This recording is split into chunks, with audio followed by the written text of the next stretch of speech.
Okay, and this is Wayne Coyne from the Flaming Lips on their tour bus. I am. We're sitting on our tour bus. We've only been on it one day, and it already looks like we've been on it a year. Great. Yeah. And with Brian Staker from Blurt Online Magazine. So you just returned you were doing some dates in Europe. We only did a few. We're one of those groups that will fly, and we'll play somewhere in Switzerland, somewhere in Finland, somewhere in Scotland, then we'll just come back home. So usually you end up playing weekends, and so during the summer sometimes we'll be flying out somewhere every weekend. So I actually will forget where we returned from because it's so long in between being there and returning sometimes. So, but I think we did. I think our last time we were somewhere was in Finland, Helsinki, Finland. Yeah. I just want to ask you. This is really cheesy. As a big fan of your music, that's okay. Yeah. How can you write songs that are just so unabashedly just happy? How do you do that? I mean, I take that as a compliment. I think it's mostly by accident. I think if we knew that it was going to turn out that way, or if we tried to make it that way, it probably wouldn't turn out as authentic. I think a lot of times we go in and we are trying to be crafty and we think we're doing this or that, and then some accident happens and it pushes in another direction. And I don't know, it must just be in our nature to be optimistic and to embrace stuff like that. I mean, like the one. Do you realize that is a very that seems really happy? It is, but yet that line. Do you realize that everyone someday will die? Exactly, I mean, that could be really a downer. Well, I think it makes the other stuff seem more believable, though, is what I do. But I'm not saying that because I think I made it so clever that way. I think I was simply writing a song, and the things that came to my mind, I sang them, and I didn't think of it as being, good, bad, happy, sad. I was like, oh, those things come to my mind, But sometimes the things that are at the not to use your word, but blurt out of your mind, they do tell a certain uncompromised truth that I think the more you analyze things, sometimes the grayer that can get. And I think with that song we just got very lucky that we didn't change it from its sort of whatever came out of my mind luckily seemed to be meaningful enough that we just kept it. And sometimes you don't really think of enough lyrics just off the top of your mind or melodies that get you through. But with that song, I think Stephen heard that line, and I wondered if we should keep it. He said, "Well, you got to keep it. That's the great line in the song." So you never know. I wish I knew. I'd write good songs like that every time. Yeah, I read into it. I mean, I don't know if but I read into it myself, kind of a Zen type of thing.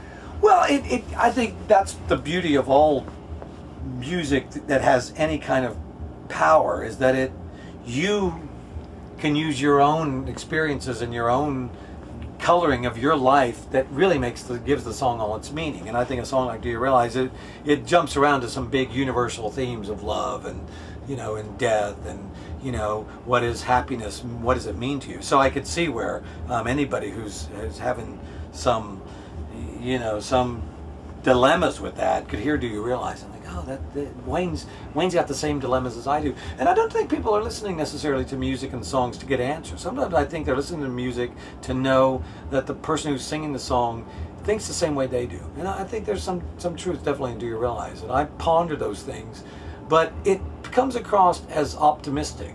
And that's the power of the music. I think music can do that in a way.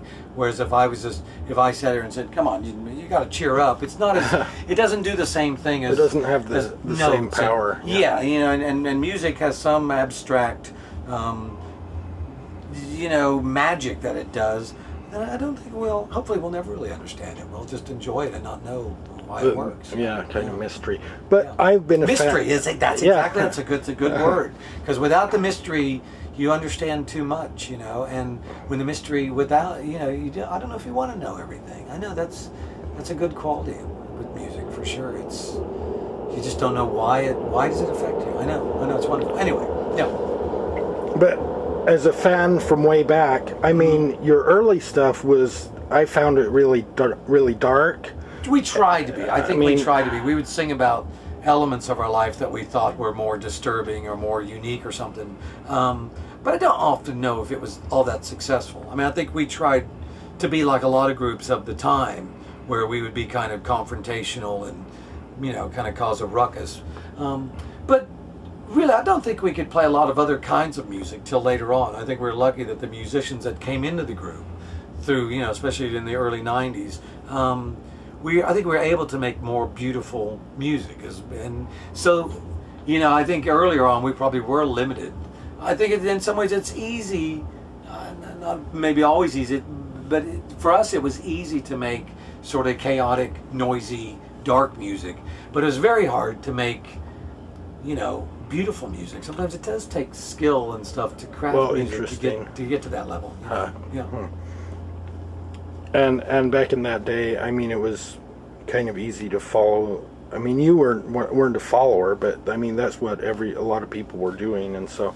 Well, you know, we started out as just the most basic kind of, you know, enthusiastic punk rock group that you could be, you know, not knowing that it was going to last for 25 years. You know, we sort of thought it would last, you know, a year, or we'd make a record and see how that went, you know. I don't think we ever really figured that we would have a career in it at all. We kind of thought it'd just last, you know, it'd last maybe a couple of years, and then we would just go back and work our jobs at our, you know, fast food restaurants, whatever. So I think we were very lucky that we didn't have a big preconceived, you know, idea of what we wanted to be. And as new things would come up and we found new ways to do things, we just made different sorts of music. You know? Oh, sure. Always.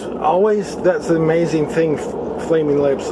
Just always willing, never afraid to just try whatever. Well, thank you. I don't know if that would be a great compliment for all groups, but for me, that's the lifeblood. You know, being able to be free and to wherever your imagination takes you, wherever your energy can take you, pursue it. And I think without that, I'm sure we would have repeated ourselves and gotten very boring or something by now. And I know, I think I don't know what that is. You got to be curious, though. You know, you gotta be curious about what's out there and what your experiences mean to you. So yeah, I agree. I think it must have something to do with my obsessive energy to say, let's do this thing.